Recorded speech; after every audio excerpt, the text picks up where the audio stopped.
네, 안녕하세요. 수익을 말하다 김보람입니다. 오늘도 다인 인베스트먼트 이승조 리서치 센터장님 모셨습니다. 안녕하세요. 네, 안녕하세요. 네, 오늘로 복잡계 투자혁명 12번째 시간인데요. 이번 주부터는 헤지펀드 전략을 케이스 스터디로 실전 매매에 접목시키는 방법 집중적으로 공부해보겠다라고 소개를 해주셨습니다. 최근 장세는 뱅가드 펀드의 집중 매도 공세와 그리고 엔저 현상에 따라서 우리나라를 대표하는 수출주들이 일제히 약세를 보여주고 있는데요. 이 때문에 국내 증시가 글로벌 시장에 대비해서 부진한 모습이 이어지고 있는 상황입니다. 이런 상황 속에서는 이 엔달러 변수를 가지고 헤지펀드들이 어떠한 전략을 세울 수 있는 이 점을 먼저 분석해보는 게 좋을 것 같은데요. 그렇죠. 지금 장의 가장 중요한 포인트가 뱅가드 펀드의 매도 압력, 그 다음에 N달러와 원달러의 그 흐름에 따라서 해외 유동성이 어떻게 되느냐. 그러니까 그 N을 빌려다가 한국 시장 들어오는 그 헤지펀드 세력들이 있을 거고, 미국 달러를 빌려다가 한국 시장 들어오는 세력들이 있습니다. 그거를 전문 용어로 N캐리, 달러 캐리라고 그러는데, 네. 이 영향력에 의해서 시장의 전략들이 굉장히 차별화되고 변동성이 굉장히 큽니다. 그럴 때 우리가 상징적 의미로 다음과 같은 이미지를 생각해라. 3차원 시스템으로 우리는 X축, Y축의 시간 대비 그 종합주가 지수든 종목의 가격이든 이 HTS에서 이제 평면으로 보시는데, 앞으로 시장은 여기다가 보이지 않는 Z축, 그러니까 3차원을 축을 하나 더 만들어 놓으시고, 이 축 사이클에 내가 보고자 하는 변수, 지금 N달러 변수에 대해서 시나리오를 하려면 X축, Y축, Z축이라고 그러면 Z축에다가 N달러 변수를 넣거나 원달러 변수를 넣어서 이 변동성에 따라서 어떤 종목들은 우상향으로 가고 어떤 종목들은 우하향으로 가는지 그것들을 일일이 체크해가면서 전체적인 전략을 짜는 그러한 흐름을 여러분들한테 강조해드리고 있습니다. 이게 매크로 투자 전략이에요. 여러분들 매크로 투자 전략이라고 그러면 시장에서 어떠한 그 금의 그 변동성, 그 다음에 또 구리의 변동성, 구리 가격, 그 다음에 서부 텍사스 중진류의 변동성, 그 다음에 돈을, 그러니까 유로와 원달러, N달러의 변동성, 거기에 따라서 그게 위아래의 그 하나의 그 흐름의 경제 지표나 그 나라의 국가 정책에 의해서 그 변동성이 굉장히 심해질 겁니다. 여러분들 작년에 우리가 공부하면서 아베 총리가 집권하면 이 아베 총리의 정책적인 변동성이 엔화 약세 기조 전략을 강화시킬 테니까 작년도 12월 달에 우리가 이 복잡계 시나리오 강의하면서 나라면 아베 총리가 집권하고 그 이후에 엔화가 90엔이 갈지 100엔까지 갈지 엔저 현상이 나올 때는 현대차나 기아차를 매도해서 한국전력이나 포스코, 특히 엔화 부채가 많은 기업의 종목들에 한국전력이 엔화 부채가 많으니까 우리나라가 원화가 강세가 되고 엔화가 약세가 되면 그때 부채 많은 기업들은 적은 돈 갖고도 부채를 갚아낼 수가 있고 이자 비용 부담이 줄어드니까 실적이 개선되는 반면에, 오히려 엔화가 약세가 되면 세계 시장에서 현대차나 기아차의 경쟁력이 미국 자동차뿐만 아니라 일본 도요타 자동차라든지 닛산 자동차라든지 이런 자동차의 경쟁력이 뒤떨어져 갖고 가격 메리트가 상실하면서 매출이 감소하면 어떻게 되지? 이런 것들을 이용하는 전략이 헤지펀드들에서 매크로 전략으로 분명히 나올 거다. 그러니까 나라면 현대차 23, 3만원 매도해서 20만 원을 쌍바닥 지지하는지 붕괴하는지 그거에 따라서 두 가지 시나리오 전략을 짜서 매매하겠고, 네. 그 다음에 한국전력은 그 사이에 사서 3만 5천 원대까지 한번 보겠습니다라고 했는데 오늘 3만 5천 원을 돌파하더라고요. 제가 여러분들 이 방송하는 시간대가 여러분들 그 월요일입니다. 월요일 날 녹화를 해서 여러분들은 수요일 날 밤 10시에 1시간 동안 시청을 하시는데, 오늘 아주 중요한 변동성이 나왔습니다. 어떤 변동성이 나왔냐면, 제가 이 자료를 전번 주에 그 금요일 날, 여기 한번 이 데이터를 한번 보시죠. 이 제가 빨간 선을 거놓고 이 녹색 선이 그 우리나라 원달러입니다. 원달러가 1,050원까지 갔다가 급격하게 1,074원까지 급등하는 모습 보였고 이 사이에 파란 색깔인 종합주가지수가 2,040에서 1,946까지 급락하는 게 보였고 빨간 색깔은 N달러인데 91엔까지 급등하는 걸 보였습니다. 여러분들 그런데 오늘 월요일 날 놀라지 마십시오. 오늘 하루 만에 원달러가 19원이 올랐어요. 네.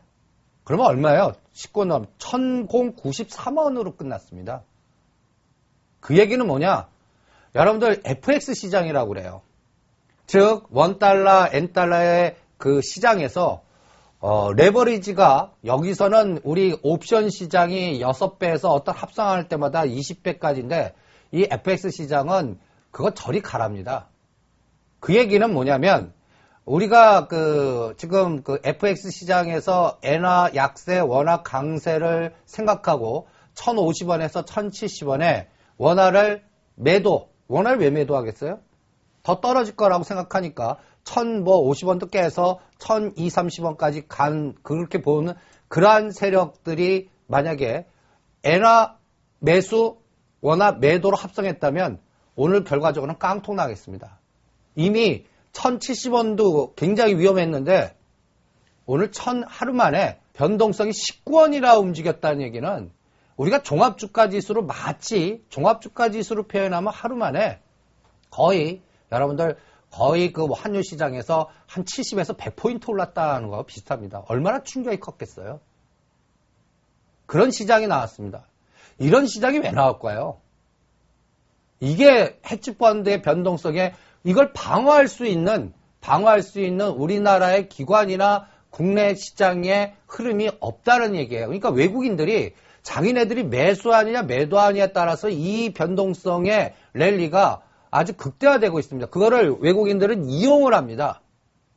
그래서 지금 원화 강세, 엔화 약세, 특히 중소기업들 경우에는 어떠한 엔화를 빌려다가 원화를 자산 관리를 이렇게 합성한 사람들은 이번 파동에서는 크게 당했고 큰 손실을 봤을 거다 이렇게 생각을 합니다. 또 하나 이렇게 원달러가 순식간에 이 1,070원도 아니고 1,090원까지 하루 만에 19원까지 왜 올랐을까요?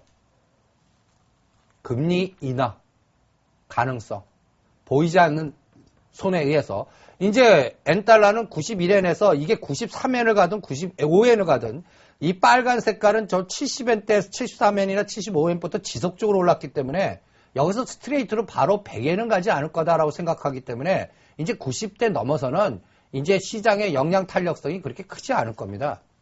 그래서 여러분들 이제 그동안 우리 종합주가지수는 워낙 강세 국면과 엔화 약세 국면에서 이 외국인들은 일본을 사고 한국을 파는 간단히 얘기해서 토요타 자동차 매수하고 현대차를 매도하는 그런 전략이 나왔다면 이제 갑자기 금리 인하하고 만약에 원달러가 1,090원에서 1,100원 이제 금리 인하에 1,100원까지 넘어가면 이제는 어떻게 될까요?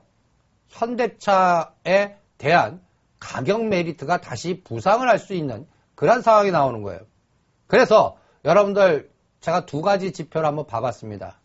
토요타 자동차하고 현대차하고 비교해 봤는데 여러분들 파란 색깔이 현대차고 빨간 색깔이 토요타 자동차입니다. 토요타 자동차는 거의 3,000엔에서 4,300엔까지 올랐기 때문에 여러분들 거의 수익률이 50%나 급등했습니다.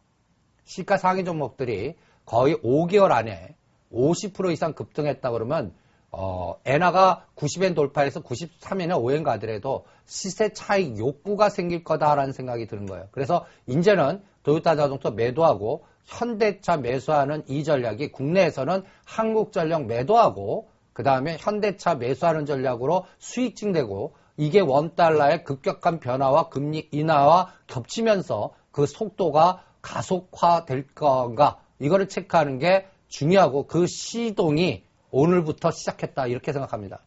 그래서 전번 시간에 제가 이런 그림을 여러분들한테 보여드렸을 거예요. 네. 한 2월 14일이나 3월 14일까지 이제 한국전력은 챙기자. 그 다음에 더 올라가더라도 원형 천정형 형태를 보여줄 것 같고 현대차는 쌍바닥 내지는 한 번 더 빠져도 18만 5천 원, 19만 5천 원에서 저점을 확인하고 그 다음에 다시 22만 원에서 23만 원까지 급격한 반등이 나올 것 같다.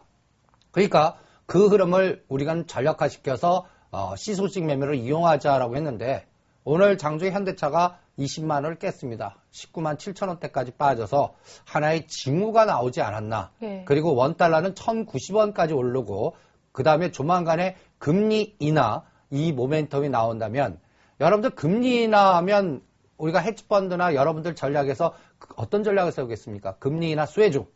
당장 어떤 게 갈까요? 저는 건설주하고 증권주입니다. 그런데 이게 추세 트렌드가 아니거든요. 금리 인하가 진짜 됐다 하면 그때 그 전에 꼭지 찍고 떨어질 거예요. 그러니까 현대차 기준으로는 금리 인하 했을 때 만약에 7만 3천에 5천 원 매도입니다. 그리고 6만 5천 원과 7만 5천 원 박스 전략으로 보고 있고 은행주는 어떨까요? 금리 인하에 취약합니다. 금리 인상을 해야 은행의 수익 구조가 좋아진다든지 뭐 여러 가지 하나의 흐름이 나오겠죠. 예대 마진이 높아지면서. 그런데 금리 인하라면 은행주는 마이너스인데 지금 은행주는 2월 7일과 10일 코스까지 지주사 컨퍼런스 콜과 그다음 지주사에 대한 구조조정이라든지 여러 가지 모멘텀 때문에 뭐 신한지주나 KB금융지주 같은 거 오늘 월요일 날 보면 급등을 했습니다. 사이클이 다르죠. 그러니까 만약 금리 인하하면 은행주가 그 재료 전에 오히려 고점 찍고 떨어지고 그동안 떨어졌던 증권주라든지 저가 증권주라든지 부채 비율이 많았던 그러한 업체들이 금리 인하하면서 전체적인 터닝 포인트의 스위칭이 나오는 거. 이것도 여러분들 헤지펀드의 스위칭 전략으로 금리 인하 결정 전과 그 후에 이 변동성을 미리 생각하고 대응하는 전략이 원달러, N달러 변화와 연동해서 이것도 미리 생각해야 되지 않을까 이렇게 판단하고 있습니다. 그래서 오늘 월요일 현재 여러분들 방송은 수요일 날 들을 겁니다. 아주 중요한 변동성의 사인이 나왔기 때문에 이제 조만간 금리 인하 수혜라는 모멘텀도 생각하시고 그 다음에 이 원달러가 1,050원 깨서 이게 어떡하죠? 이런데 오히려 순식간에 바닥에서 40원이나 급등하는 이 대단한 속도, 이 속도에 지금 FX 시장 쪽에서 워낙 강세, 엔화 약세 배팅한 세력들이 오늘 숏 커버링, 스위칭 전략. 왜냐하면 견디지 못하거든요. 그러니까 손절하고 바꾸는 그런 포지션 전략이 나왔고 이게 주식시장하고 상당히 연관이 있습니다. 앞으로 시장은 주식만 보지 마세요. 코덱스, 레버리지, 인버스, 국고채, 채권 이런 것들. 여러분들 금리 인하하면 어떻게 됩니까? 국고채 가격이 급등하겠죠. 그때 챙기고 나오는 그런 세력들이 움직이면 그러면 그 다음에는 어떻게 될까요? 금리 인하하면 채권에서 어디로 갈까요? 주식시장 오겠죠. 그러니까 미리 시장은 그 생각을 갖고서 이제 대형주가 바닥 찍고 올라가는지도 체크하면서 1950을 붕괴했다면 그 다음 선이 1900과 1930선인데 오늘 1930을 찍었습니다. 이런 것들을 이러한 원달러, 헤지펀드의 시소식 전략, 그 다음에 금리 변수 이런 것들과 연동해서 시소식 매매에 사이클을 하는 게 무슨 전략? 헤지펀드의 매크로 전략. 그러니까 여기에서는 여러분들이 양매수를 거는 겁니다. 양매수 전략이 중요해요. 만약에 금리 인하했을 때 증권주 중에 이제 대장이 삼성증권이겠죠. 그 다음에 대우증권, 그 다음에 약간 투기적 변동성이 하면 뭐 SK증권이나 고려증권, 저가증권주를 하나 사놔요. 그러면 금리 인하와 반대되는 금리 인하 결정됐을 때 이제 올랐다가 빠질 때 빠졌다 올라갈 섹터는 어떤 쪽을 섹터 할까요? 증권주와 건설주 한 축이라면 한 축은 경기 방어주가 됐던 오히려 금리 인하 결과 재료 노출 이후에 시장의 변화에서 하나의 주도주 흐름으로 나올 수 있는 그러한 상황. 금리 인하가 되면 여러분들 돈의 가치가 떨어진다는 얘기거든요. 그럼 뒤집어 놓고 보면 실물 가치가 올라간다는 얘기입니다. 그럴 때 하나의 팁을 드린다면 금값을 보십시오. 구리 가격을 보세요. 구리 가격이 경제 돌았으나 이런 것도 있지만 고려아연 45만 원대 이상에서 지금 38만 원가 떨어졌습니다. 그러니까 증권주와 고려아연을 양매수를 걸어놓는 겁니다. 그리고 샀는데 고려아연이 계속 더 떨어졌어요. 냅두세요. 그거는 수익난 예를 들어서 그 생각대로 금리 인하했을 때까지 이제 증권주나 건설주가 수익이 났다면 그 수익 부분을 스위칭하는 변곡 타이밍만 잡아내시면 됩니다. 그 타이밍을 2월 7일에서 중순 정도에 잡아보시기 바랍니다. 요게 스위칭 전략과 해치 전략의 매크로 전략을 이용하는 시나리오입니다. 그러니까 오늘 원달러 시장과 엔달러 시장에 특히 FX 시장에서 난리가 났습니다.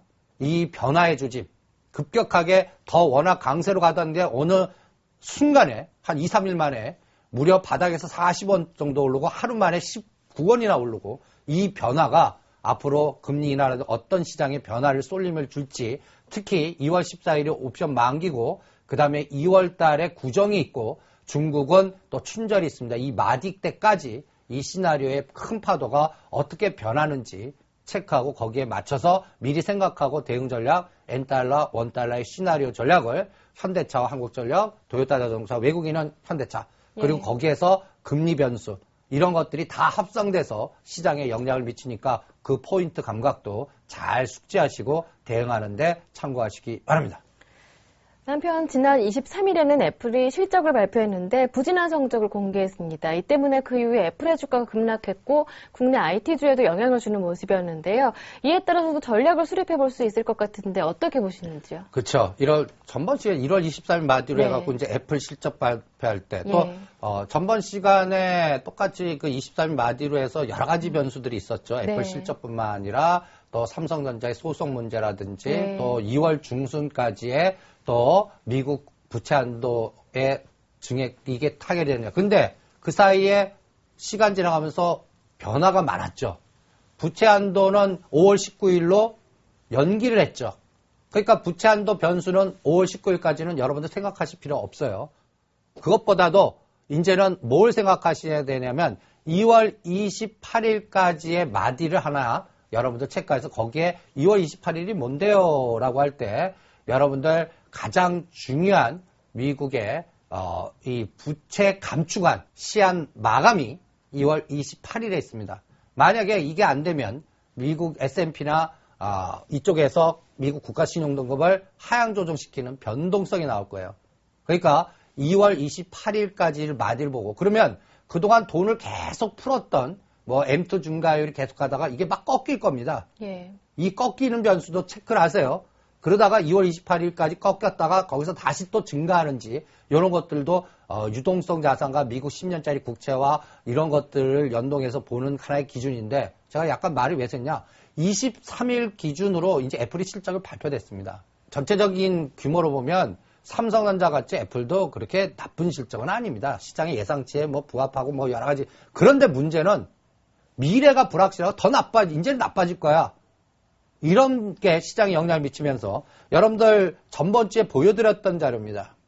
삼성전자도 떨어지고 애플도 떨어지는데 지금 500불에서 실적 발표 이후에 어떤 형태를 보여줬냐면 이 500불 코스가 아닌 430불대까지 급락을 했습니다. 애플의 주가가. 500불이 아니라 430불. 하루 중에 뭐 12% 급락하면서 급락파동이 나왔거든요. 그럴 때 여러분들이 이제 또 뭘 보셔야 되냐면 애플의 이제 실제 주가입니다. 이 작년도 고점이 701불이에요. 시가 상위 종목들이 무려 500불 깨면서 435불까지 빠졌어요. 고점 대비 38%나 빠졌습니다. 시가 상위 종목이 순식간에 38%의 급락파동이 나온 거예요. 대단하죠? 이 변동성이라는 거.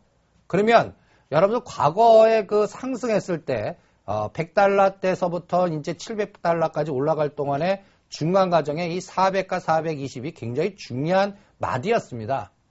이 마디가 고점 대비 38% 빠지는 가격대에서 터닝 포인트, 이제 악재가 다 나왔어. 작용, 반작용의 에너지가 나오는지를 점검하는 마디가 들어온 것 같아요. 애플의 주가는. 그리고 여러분들이 그래도 추세 전환은 아닌 거로 봅니다. 그래서 여기서 중요한 또 상단 라인을 한번 제시해 드리겠습니다.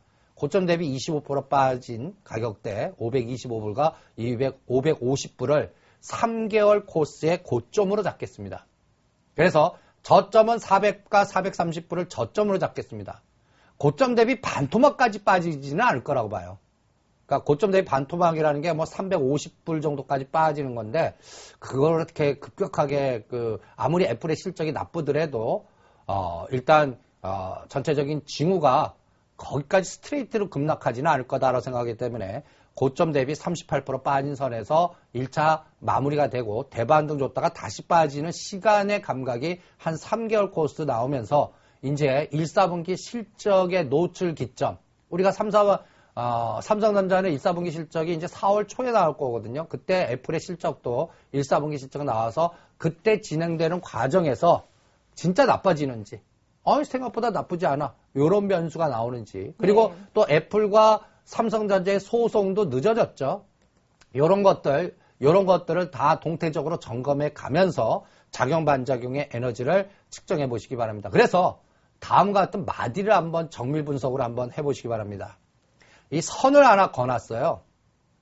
여러분들 이 맨 처음에 파란 색깔 선을 한번 보시고 그 다음에 이 파란 색깔 주가가 삼성전자고 빨간 색깔이 애플의 주가입니다.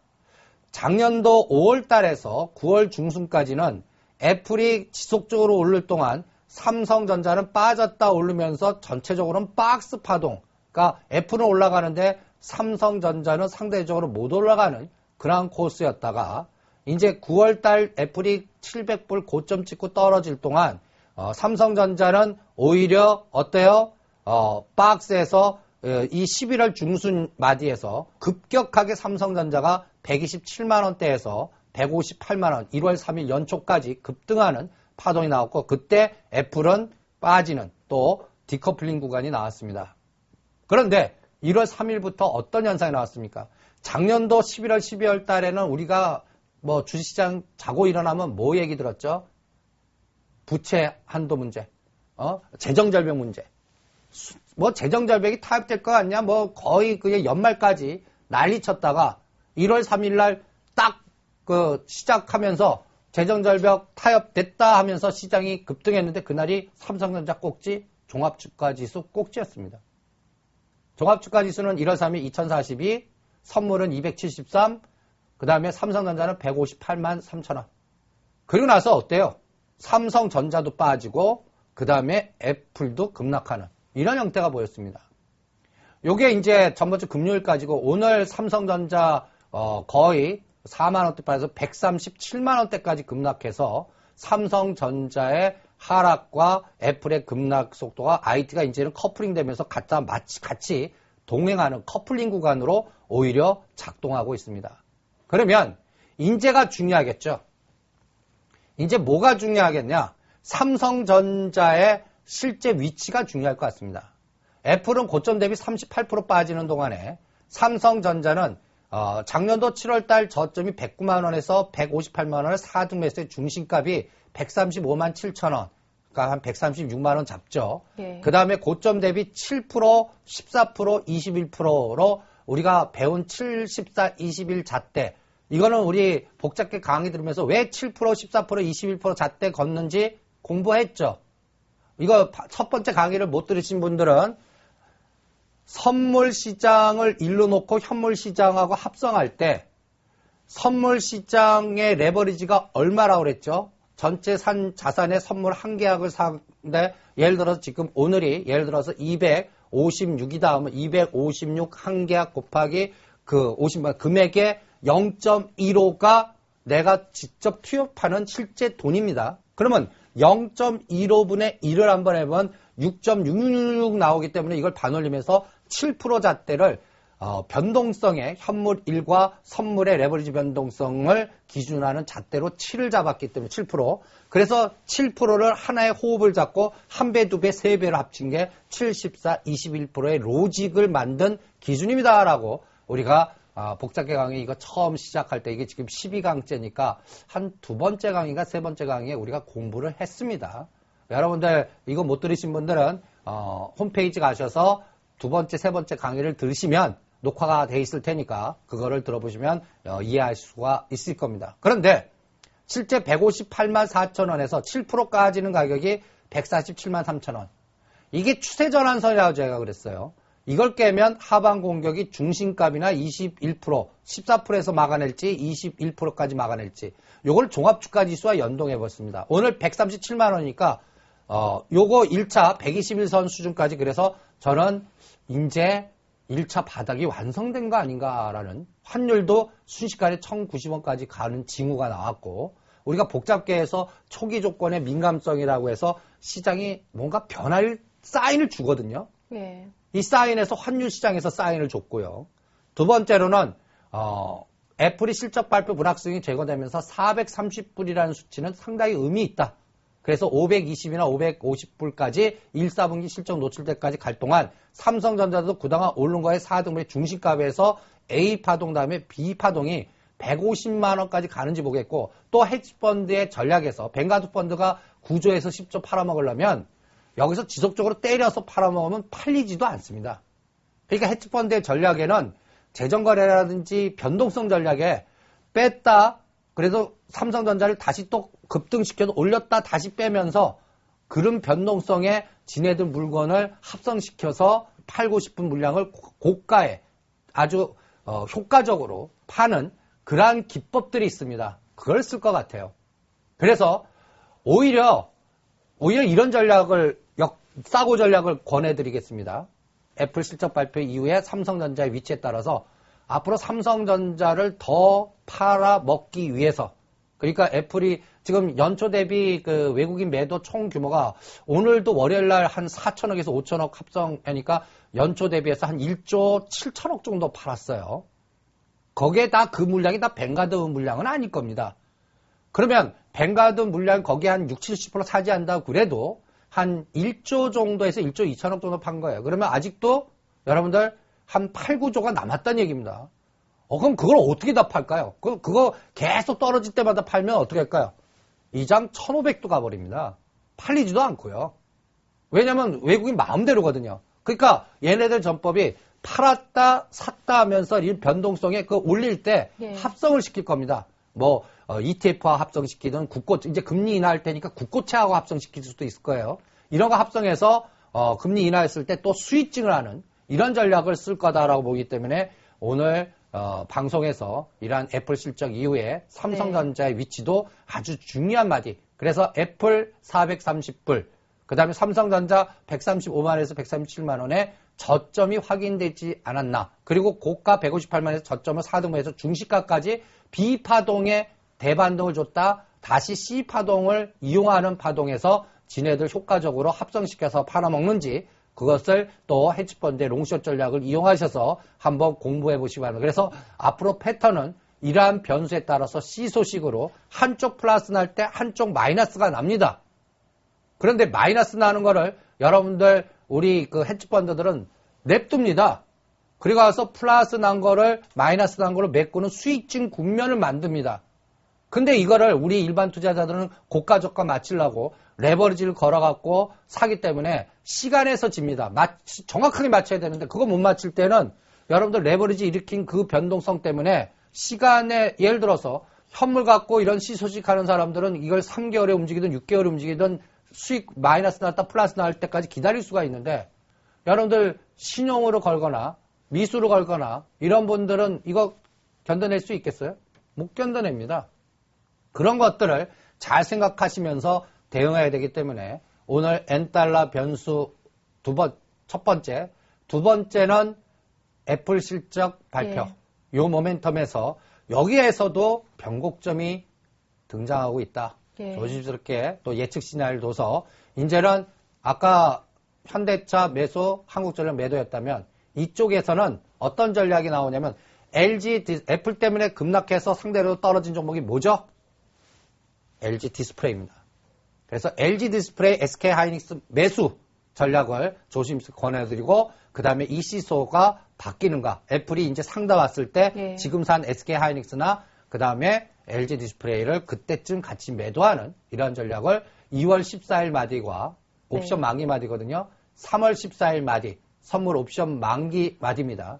그리고 3월절 되면 또 삼성전자의 소송이라든지 애플의 소송, 그러니까 삼성전자는 삼성그룹은 삼성전자 애플의 소송이 있고 그 다음에 이건희 씨와 이맹희 씨의 그 상속 관련된 또 소송이 있어요. 이게 다 3월달로 연기됐거든요. 그러니까 그런 부분의 변동성을 같이 생각하시면서 이 C소식 매매의 전략을 하나의 그 시나리오화 시키고 여기에서 LG 디스플레이, SK 하이닉스, 특히 SK 하이닉스는 이번 주 수요일 날 또 LG전자 같이 실적 발표할 때 27,000원 판 거 23,400원대는 매수, 또다시 27,000원대는 매도, 요 박스 전략을 같이 병행해 가시면서 LG 디스플레이, SK 하이닉스도 아까 공부한 74, 21% 잣대로 봐야 됩니다.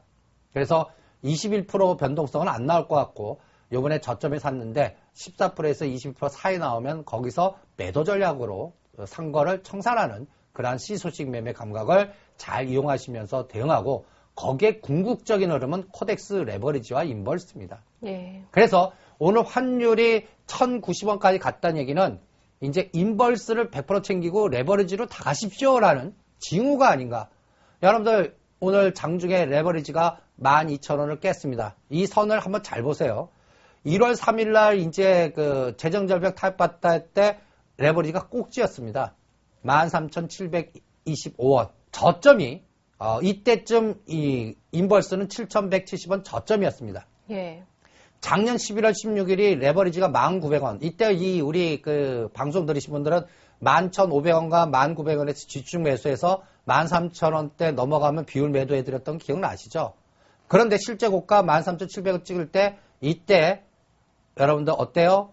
인버스가 바닥이었고 그 다음에 인버스 레버리지가 바닥이었을 때 인버스가 고점이었습니다. 요거의 중심값 따온다면 요 반이 7,600원인데 요게 7,650원과 7,700원이 중심값이거든요. 떨어진 게 반 왔습니다. 레버리지는 이 고가 저가의 반을 깼어요.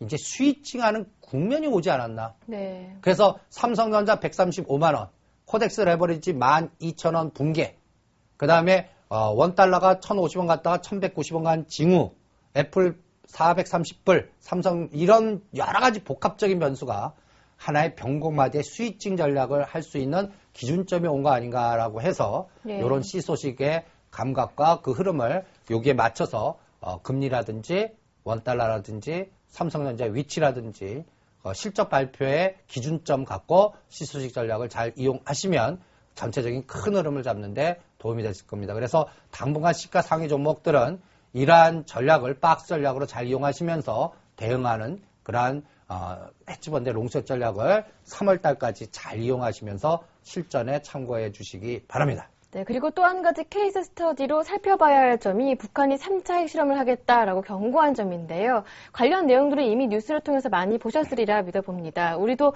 이미 이와 관련해서 투자 전략을 분석해 본 적이 있긴 한데 그렇다면 북한이 3차 핵실험을 하게 된다면 시기는 언제쯤이 될 것인지 궁금하고요. 또 관련해서 투자 전략 다시 한번 세워본다면 어떤 점들 들 수 있을까요? 이것도 분명히 이용한다고 그랬죠. 예. 우리가 북한이 핵실험할 때 분명히 롱숏 전략을 쓸 거다. 예. 투자자는 미리 생각하고 거기에 따라서 여러분들 한쪽은 제가 어떻게 얘기했죠? 우량주에서는 삼성테크인과 한국항공우주 방산업체를 얘기했고요. 또 하나는 세력주에서는 빅텍이나 스페코. 여러분들 전쟁 테마나 방산업체 갖고 북한이 핵실험하거나 뭐 천안함 사태 나오면 세력주에서는 빅텍이나 스페코 같은 저가주가 급등하고 그 다음에 우량주에서는 대우조선해양, 삼성테크인 이러한 종목들이 움직입니다. 그런데 여러분들 보세요. 언제쯤 북한이 핵실험을 할까요?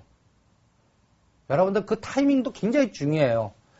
얘네들은 어떤 이벤트를 극대화시킬 것 같아요. 예. 그러면 한번 고민해 봅니다. 여러분들 2월 16일이 김정일 생일입니다. 여러분들 김정은 지금 북한의 그 최고 지도자의 그 아버님 되시는데 예. 윤을 핵을 보유하라라고 해갖고 그 흐름이라면 네. 여러분들 26일 그 전후에서 한번 가능성 이렇게 생각하실 수가 있겠죠. 또 하나는 우리 그 대통령 당선인께서 대통령 취임하는 날이 언제죠? 2월 25일입니다. 그래서 시나리오는 이렇게 잡겠습니다. 2월 16일 D- 하루 내지 이틀 전 아니면 2월 25일 우리 취임식 하기 D-2일에서 3일 전 사이. 네. 그때 아마 만약에 핵실험하면 될 거다. 그러면 여러분들 핵실험을 했어요. 그거 확인하고 방위산업 테마주 사면 또 당합니다. 무슨 얘기냐? 벌써 빅텍 같은 경우는 1,400원에서 오늘 상한가 쳤습니다. 스펙코드 상한가. 벌써 미리 움직입니다. 바닥에서 우리가 얘기했던 그 시점이 1,400원, 1,500원이었는데 2,300원이에요. 단기간에 몇 프로 올랐습니까? 60, 70% 올랐어요. 그러면 1,300원, 1,400원짜리가 더블 가면 한 2,800원, 3,000원인데 지금 2,300원에서 그거 노리고 하지 마세요. 이거 듣고 사신 분은 오히려 핵실험 하면 그때 다 판다. 그리고 지금은 일단 비율 매도해서 한 50 내지 70% 파세요. 그리고 전쟁 테마나 방위산업 중에 안 간 게 있습니다. 이거 급등할 때 삼성테크는 안 갔어요. 한국항공우주 안 갔어요. 그리고 우리나라도 또 1월 30일 날 또 나로 쏜다고 그러죠. 이번에 나로에 대한 그 트라우마가 있어요. 노상 실패 저건. 그러니까 그거 믿고 투자했다가 다 나는 깡통 당했어. 이런 트라우마가 있거든요. 그러니까 이번에는 그쪽 관련된 종목들은 확인하고 움직일 것 같아요. 네. 그러니까 세력주는 이미 바닥에서 올랐어요. 세력주에 거기서 뽑는다면 한양 ENG라든지 그 다음에 또 여러분들 제가 테마주를 거기에 우주항공 테마하면 여러분들 클러스터로 대부분들 HT에서 나오는 종목들이 한양 ENG, 비치로테크, 그 다음에 비치로시스, 네. 한국항공 우주 이런 종목들이 나옵니다. 근데 한양 ENG 같은 경우는 4,000원까지 빠졌다가 지금 거의 5,900원, 6,000원대 와 있어요. 만약에 나로가 성공해서 이게 상한가 들어가죠? 그날 매도입니다. 반이라도 매도라고요. 벌써 미리 생각해야 된다는 얘기죠. 이거는 뒤집어 놓고 보면 이번에 북한 핵실험을 해갖고 여러분들 이제 핵실험 했어요. 저는 남북 경협주를 하겠습니다. 아니 180도 역사고 전략이죠. 네. 그 중에서도 남북 경협주 테마만 있는 게 아니라 적대적 M&A의 이벤트 드라이브니 있는 종목 뭐예요? 우리 공부한 게 있습니다. 현대 엘리베이터.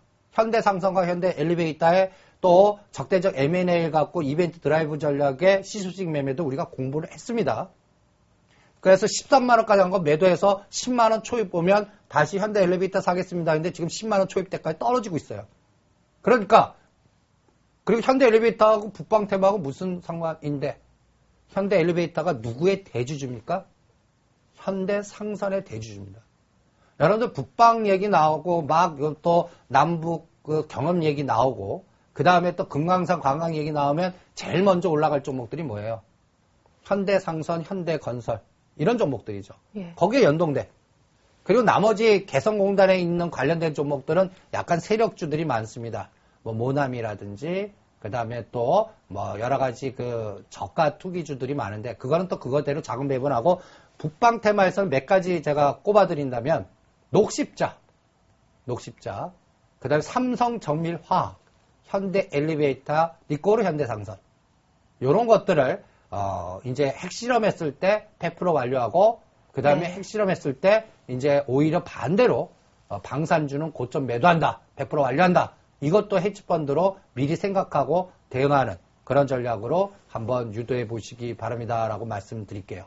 이게 여러분들이 헤지펀드의 어떤 변수를 갖고 어떤 전략을 미리 생각하고 시소식으로 이용할 때 참고할 수 있는 하나의 기준점이 아닌가 이렇게 판단해 드립니다.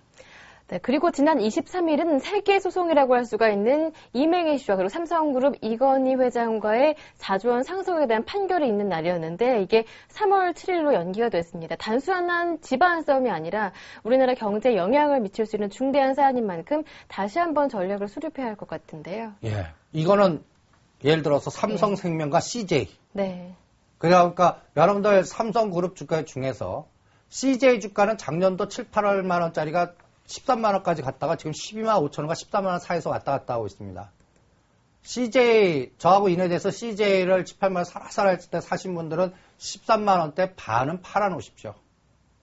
왜 팔으라고 그러냐면 만약에 3월 초에 그 소송의 결과가 CJ그룹에 유리하게 될지 불리하게 될지 그 불확실해서 모르잖아요. 네. 근데 그 사이에 CJ는 급등했죠. 그러니까 만약에 50대 50으로 치면 유리하게 나오면 나머지 물량을 더 올라갈 테니까 예를 들어서 뭐 한 14만 원, 15만 원 오면 50% 물량은 그때 팔고 50%는 미리 챙겼다가 만약에 나쁘게 나왔을 때는 여러분들 어디까지 변동 줄 수 있냐면 11만 원대 내지 순간적으로 11만 원을 붕괴시킬 수도 있습니다. 예. 지금 12만 5천이니까 10에서 15% 그냥 퉁 빠질 수 있거든요. 그때 사는 거예요. 그러니까 그 소송의 결과를 보고 대응하자는 얘기죠. 그럼 그 사이에는 또 이쪽 섹터에서 여러분들 이 구조를 한번 공부한 적이 있습니다. 이 구조. 삼성 에버랜드가 삼성생명을 지배하고 지금 소송의 상속 배분의 문제가 예를 들어서 비차명계좌, 그러니까 이 부분에 대한 거가 문제가 됐고 이 규모가 지금 환산하면 4조의 소송이다 해서 4조의 그 세기적인 소송이라는 뉴스를 보신 적이 있을 겁니다. 그러면 삼성생명의 대주주가 에버랜드예요. 그리고 삼성생명은 삼성전자를 7.4% 갖고 있습니다. 그러면 여기에서 여러분들이 뭘 생각하냐면 삼성생명이 알게 모르게 우리가 9만 5천 원, 10만 원 사서 11만 5천 원, 12만 원까지 봅니다가 요 구도였거든요. 그러니까 여러분 CJ를 챙긴 거는 삼성생명이나 삼성증권 이런 걸로 이동해서 이 C소를 한번 이용을 한번 해보시죠. 그래서 삼성그룹에 유리하게 나왔다 했을 때는 삼성증권이나 삼성생명이 올라가고 CJ는 급락할 거고 그때 삼성생명, 삼성걸 챙겨갖고 급락한 CJ로 이동하는 스위칭 전략을 한번 이용해보는 겁니다. 이런 것들을 한번 이 헤지펀드의 요 재료 갖고 한번 3월 초까지 한번 그림을 그려서 한번 대응을 해보시기 바라요. 또 하나는 삼성그룹주 중에 바닥에 있는 종목들 이런 것들을 체크해서 대응하는 그런 전략으로 이 CJ그룹과 삼성생명의 소송 문제의 변수 갖고는 이 흐름을 시소식으로 대응하는데 참고하셔서 한 축에서는 삼성생명, 삼성증권, 호텔 신라를 사놓고 그 다음에 CJ그룹은 당장 너무 급등했으니까 요 기회를 이용해서 비율 매도한 다음에 그 결과 나온 다음에 좋게 나왔을 때는 남은 물량을 고가에 파는 거고요. 그리고 그럴 때는 지금 이 삼성그룹 주가가 오히려 반대로 한 번 더 빠지겠죠. 그걸 이동하는 겁니다. 근데 삼성그룹에 유리하게 나올 때는 이게 반대로 되겠죠. 그럴 때는 삼성그룹 주가를 챙기고 그 다음에 CJ그룹의 저점을 눌림목을 사주는 요거를 CJ와 삼성증권으로 합성하시든 CJ하고 삼성생명이나 호텔 신라로 합성하시든 그거 합성하셔갖고 전체적인 시장 전략을 참고하시는데 응용해 보시기 바랍니다. 그래서 여러분들이 요 흐름을 머릿속에 두시면서 또 체크하시고 또 CJ그룹주 중에서는 CJENM은 여기서는 하나는 조금 50%만 다는 안 하고 50%인 게 나머지는 여기 또 다른 변수가 있어요. 뭐가 있죠? CJENM은 여러분 요새 이제 1인 그 시대가 돼서 그런지 혼자서 극장 가시는 분들이 꽤 많은 것 같아요. 그리고 CJENM이 지금 바닥에서 상당히 많이 올랐습니다. 지금 3만 5천 원까지 급등한 상태니까 여러분들 이 주가를 싸게 사신 분들은 2만 원대에서 충분히 사실 수가 있었거든요. 그런데 지금 3만 5천 원이에요. 근데 아직도 고점이 형성 안 된 것 같아요. 왜? 만약에 여기서 또 시나리오로 베를린이라는 그 하나의 그 영화가 1월 말에 이제 개봉을 합니다. 만약에 이것도 1,000만 관객이 넘으면 어떻게 될까요? 그러면 이렇게 올랐음에도 불구하고 추가 10 내지 10% 더 갈 수 있다고 봐요. 그런 것들이 아직 남아있기 때문에 1,000만 관객은 언제쯤 확인될까요? 구정 지나야 확인되겠죠. 한 달은 지나봐야 되겠거든요. 그 속도를. 이런 것들을 종합적으로 다 생각해서 각각의 그 시소식 할 때 그 종목의 에너지가 하나의 흐름만 돼 있는 게 있고 소송과 연관돼 있고 다른 재료와 합성된 것도 있고 이런 것들을 종합해서 대응하는 이러한 변수들을 참고하시면서 실전에도 응용해 주십시오라고 말씀드리겠습니다. 네, 이렇게 헤지펀드 이벤트 드라이븐 전략이나 매크로 전략까지 다양한 전략들이 수립될 수가 있는데 이런 전략들은 어떠한 로직을 가지고 전개되는 건가요? 마치 이렇게 표현하겠습니다. 전염병 확산 전략. 네. 여러분 전염병 걸렸을 때 어떻게 되죠? 전염병? 초기에 만약에 이렇게 한번 아주 바이러스성 독감인데 내가 그 국민학교 5학년생이에요. 아주 개구장이에요. 그래서 쉬는 시간만 나면 우리 반 내가 1학년 한 3반인데 5반도 갔다가 6반도 갔다가 근데 선생님이 초기에 제가 바이러스 독감이니까 만약에 저 콜록콜록 기침하는 게 위험하니까 넌 집에 가서 쉬어라든지 격리했다면 어떻게 되겠습니까? 초기에 진압을 할 수가 있겠죠. 그런데 그걸 놓친 거예요. 학교 전체. 그러면 학교 전체로 쫙 확산되는 게 나타나겠죠. 예. 그러면 처음에는 한두 명이 콜록콜록거리다가 전 반에서 콜록콜록거리는 네. 그 확률이 많겠죠. 예. 이게 전염병 확산 모델이거든요. 네. 그런데 그러다가 이제 다 확산돼서 이제 난리 났어요. 학부도 나오고 학교 뭐 폐교해야 한다니 뉴스에도 나오고 이럴 때는 이미 갈 때까지 간 겁니다. 예. 그래서 이제 긴급 투입해서 뭐 바이러스 뭐 해서 정부에서 보건당국이 오고 그러면서 어떤 약을 투입했는데 그게 잘 먹혀서 급격하게 다 났어요. 그럼 어떻게 돼요? 없는 듯이 싹 없어지거든요. 네. 소멸하거든요. 네. 이 모델을 다음과 같이 그림을 그려봤습니다. 예. 이게 전염병, 처음 안정기에서 아까 제가 설명한 대로 초기에 변화가 나오다가 어떤 임계점이라는 데가 있습니다. 그러니까 반을 넘는 순위죠. 그럴 때 임계점에서 확 확산을 합니다. 그래서 이제 더 이상 증가하지 않을 때, 그러니까 전염할 사람들 다 전염시켰을 때, 그때 이제 이거를 전문 용어로 한계 탄력성이 둔화된다라고 표현합니다. 상승은 하는데 그 시간 단위당 증가 속도가 둔화되면서 오히려 감소하는 때가 나와요. 그게 끝나는 겁니다. 네. 이런 모델, 여러분들 앞으로 이러한 이벤트 모델이나 어떤 변수 모델 나올 때는 재료가 노출 전, 재료 노출 후, 임계점은 어디, 이런 머릿속의 구도를 갖고서 이러한 시나리오를 대응하시고, 그 다음에 여기서 가장 중요한 거는 실적이 뒷받침되지 않고 수급이나 재료가 같이 가는 건 다시 원위치예요. 예. 예를 들어서 빅텍이 이게 따블 가든 따따블 가든 절대 실적에 뒷받침 안 된다고 제가 장담합니다. 북한이 핵실험해도. 아니 왜? 여러분들 요번에 다음 박근혜 정부에서 국방 예산이 늘었습니까? 줄었습니까? 줄었습니다. 그러니까 수급이나 재료나 테마로 간 거지. 이게 진짜 뭔가 수급의 변화에 실적에서 매출이 증가하고 앞으로 그냥 크게 해서 순이익도 커지. 이게 아니란 얘기죠. 그러니까 수급과 관계된 것들에 의해서 변동성을 잡을 때는 실적이 뒷받침되지 않을 때는 그게 얼마나 급등하진 간에 다시 원위치한다.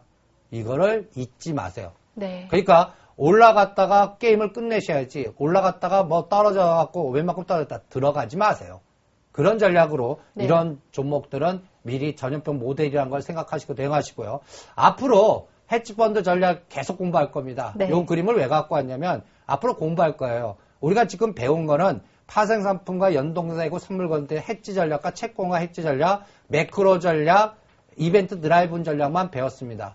다른 거는 아직까지 안 배웠거든요. 요걸 하나하나씩 다 배워드릴게요. 뭐 상대가치 전략도 굉장히 중요한데 이것도 다음 시간에 케이스 스터디 하겠고, 그 다음에 이제 그 남북 경협이나 북한, 그 다음에 물류, 그 다음에 미래 창조과학의 정책적 테마 이런 것들 갖고서 여러분들 앞으로 이벤트 관련된 종목 시나리오는 다음 시간 같이 한번 네. 공부를 하겠습니다. 네, 이렇게 다음 시간에 대한 정리도 모두 들어봤고요. 오늘 벌써 시간이 이렇게 됐습니다. 오늘 준비한 내용은 여기에서 마무리 짓겠습니다. 오늘 수익을 말하다 다인인베스트먼트 이승도 리서치 센터장님과 함께 했는데요. 궁금한 점 남으시는 분들은 서울경제TV 수익을 말하다 게시판에 남겨주시면 됩니다. 저는 여기에서 인사드리고요. 다음 주 이 시간에 다시 오겠습니다. 함께 해주신 여러분 고맙습니다. 서울경제TV 홈페이지 쌤tv.co.kr에 접속하시면 수익을 말하다 VOD 다시 보기 서비스를 이용하실 수 있습니다.